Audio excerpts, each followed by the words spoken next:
Walmart's new CEO just admitted that millions of Americans are now living paycheck to paycheck. And the last time a Walmart CEO said those exact words, the housing market collapsed 18 months later.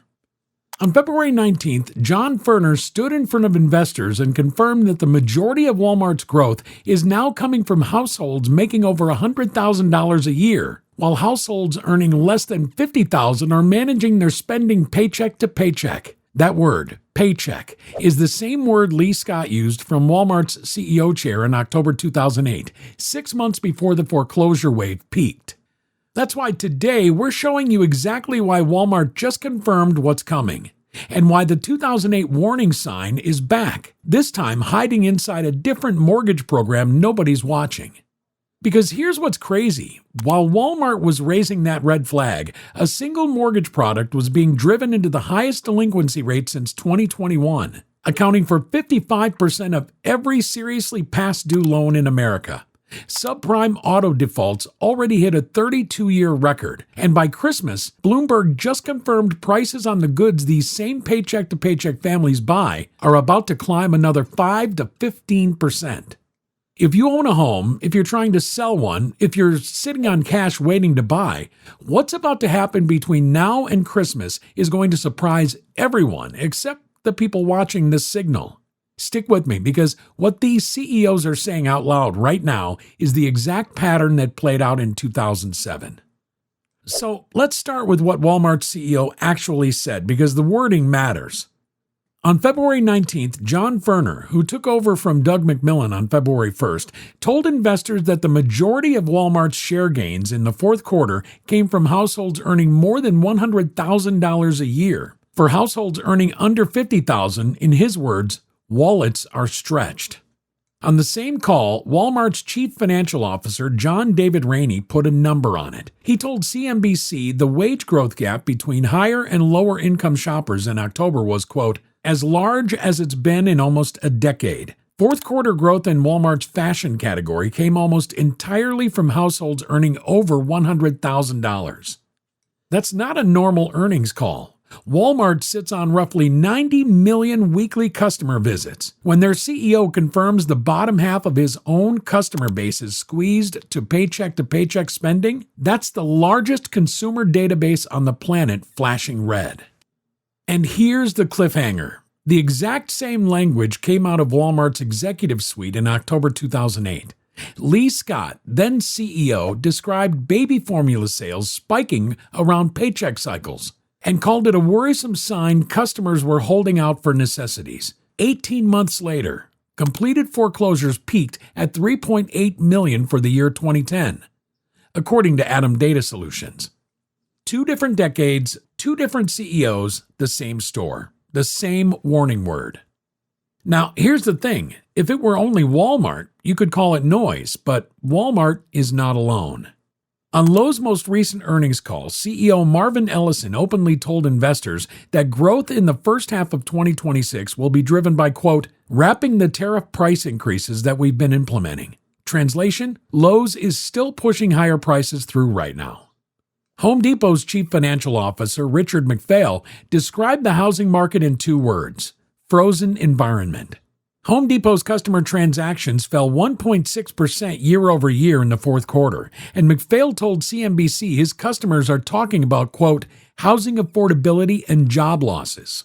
Target reported a 4th straight quarter of declining traffic, and their CEO was forced out on February 1st. Roughly 8% of Target's sales are discretionary, the exact spending lower-income households cut first.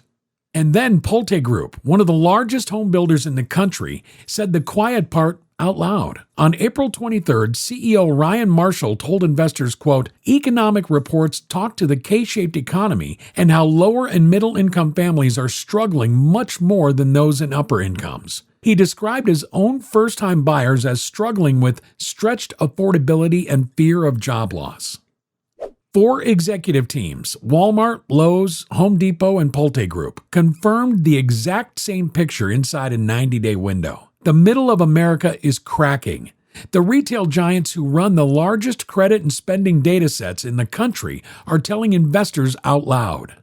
And here's what makes this a housing story. The same households Walmart is describing took out one specific type of home loan during 2022, 23, and 24. That program is now showing the worst stress readings since the pandemic. The data the federal regulator just released would not surprise anyone watching this pattern in 2007. If you've been watching this channel, you know we don't do clickbait. We're pulling these numbers directly from Walmart's earnings transcripts, the Mortgage Bankers Association, and Atom Data Solutions. If you want to stay ahead of what's coming, hit subscribe and turn on the notification bell, because the next 3 minutes contain the data the housing industry doesn't want on a viral video. So which mortgage program is breaking? It's the Federal Housing Administration loan, the FHA mortgage. The program designed for first-time buyers, lower down payments, and lower credit scores. According to the Mortgage Bankers Association's Q1 2026 National Delinquency Survey, released May 14th, FHA delinquencies hit 11.88%. That's the highest level since 2021, roughly 9 full percentage points above the conventional loan delinquency rate. The Intercontinental Exchange Mortgage Technology Mortgage Monitor, released May 11th, put it sharper. Of every borrower who fell more than 90 days past due over the past year, FHA loans drove 100% of the increase. FHA loans now make up a record 55% of all seriously past due mortgages, even though FHA is only about 11% of the total mortgage market. Stop and think about that. 11% of the market is producing 55% of the deep delinquencies. The cure rate, meaning the rate at which a borrower who falls behind catches back up, has collapsed roughly 70% among FHA borrowers.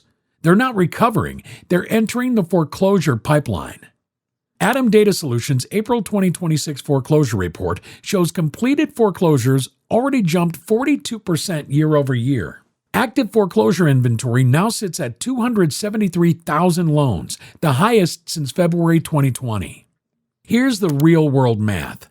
A buyer who put 3.5% down on a $400,000 FHA home in 2023 at 6.3% interest pays roughly $2,500 in principal and interest. Add escrow, taxes, and insurance, and that payment is closer to $3,200.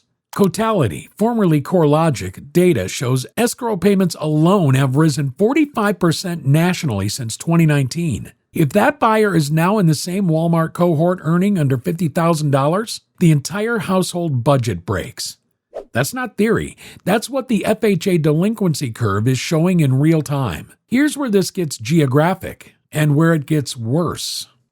The FHA delinquency spike is not evenly distributed across the country. The Mortgage Bankers Association data shows the largest year-over-year increase in delinquency are concentrated in Mississippi, Louisiana, Maryland, Georgia, and Alabama. The Cotality March 2026 Home Price Index confirms the geography. Every major metro showing year-over-year home price declines sits in the South or the West.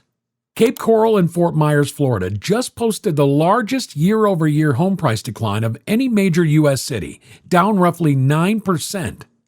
That is the worst single-city reading in the country. Austin, Texas is now down nearly 28% from its 2022 peak, the deepest cumulative metro decline in America. 46.5% of Austin listings have had a price cut.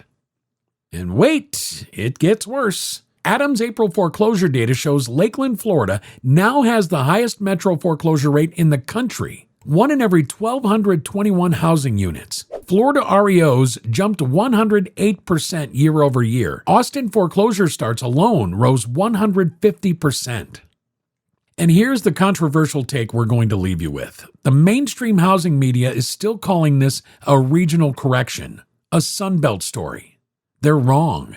This isn't a regional event. This is a credit event hiding inside a regional map. The reason it looks regional is because that's where the FHA borrowers live. That's where the builders pushed buyers into stretched payments. And that's where the consumer stress Walmart is describing intersects with the lowest equity homeowners in America. When you overlay the FHA stress map on the Walmart income cohort map on the foreclosure map, they're the same map. The crash isn't coming for everyone. It's coming for the bottom half of the K. And ignoring that is going to cost a lot of homeowners a lot of equity over the next 12 months. If you agree or If you think we're wrong about this, drop it in the comments. We read every one, and the conversation around these videos is genuinely sharper than what you'll find on any cable news segment. Hit the like button if you want more videos that name the trigger most channels are too scared to name. Now, here is the forward catalyst nobody's pricing in. On May 13th, Bloomberg published a report that should have been a 5-alarm story and instead got buried under tariff headlines. Chinese suppliers to Walmart, Costco, and other major U.S. retailers told Bloomberg they're raising wholesale prices for the first time in years. The increases run from 5% for the big box giants up to 15% for smaller retailers. Home furnishings and seasonal goods are taking the worst hit.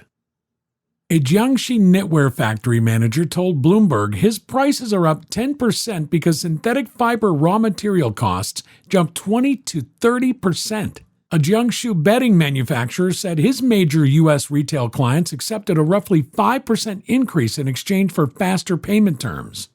The National Retail Federation's Global Port Tracker, released May 8th, project U.S. import cargo volumes will collapse in the back half of 2026, down 7.8% in July, down 5.5% in August. That's the classic front-loading then collapse pattern that precedes a thin Christmas selling season.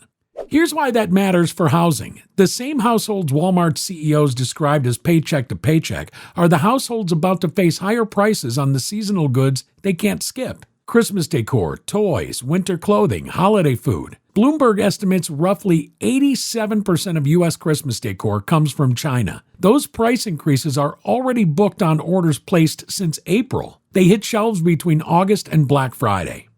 Stack tariff pass-through, higher essentials inflation. April CPI just came in at 3.8%, with the essentials component at 4.7%, and a Christmas price shock against a household already paycheck to paycheck. And the next thing that breaks is the mortgage. That's the chain. That's the transmission. So what does this actually mean for you, depending on where you sit? If you own a home outright or you bought before 2021 with a low fixed rate, you're mostly insulated. National home prices are still up year over year on every major index. Total U.S. home equity is north of $30 trillion. You're not the target of this cycle, but your local market matters. If you're in Florida, Texas, Arizona, or the Mountain West, get a current appraisal, not a Zillow estimate, and pay attention to the FHA share of foreclosures in your zip code.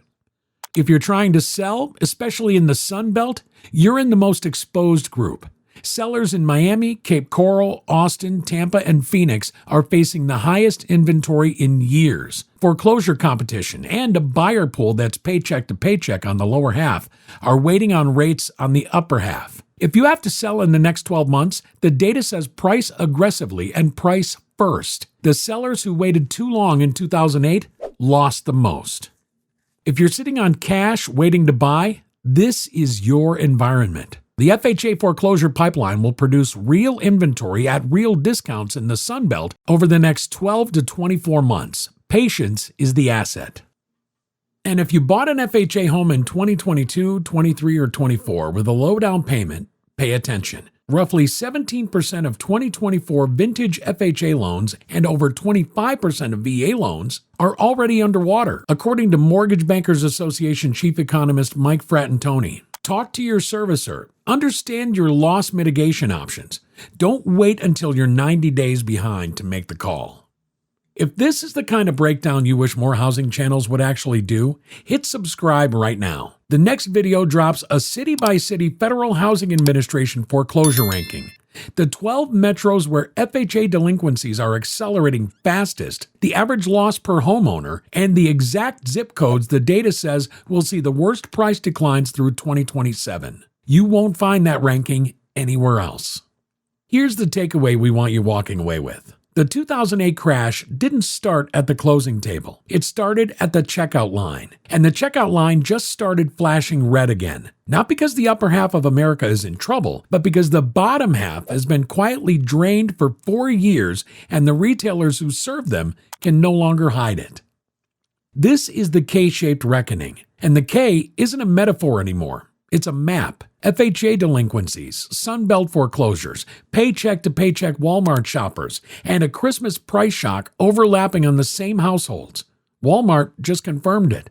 The Mortgage Bankers Association just confirmed it. Adam and Cotality just confirmed it. The only question left is, how many homeowners hear the warning in time? Hit subscribe so you don't miss the next video, and we'll see you next time.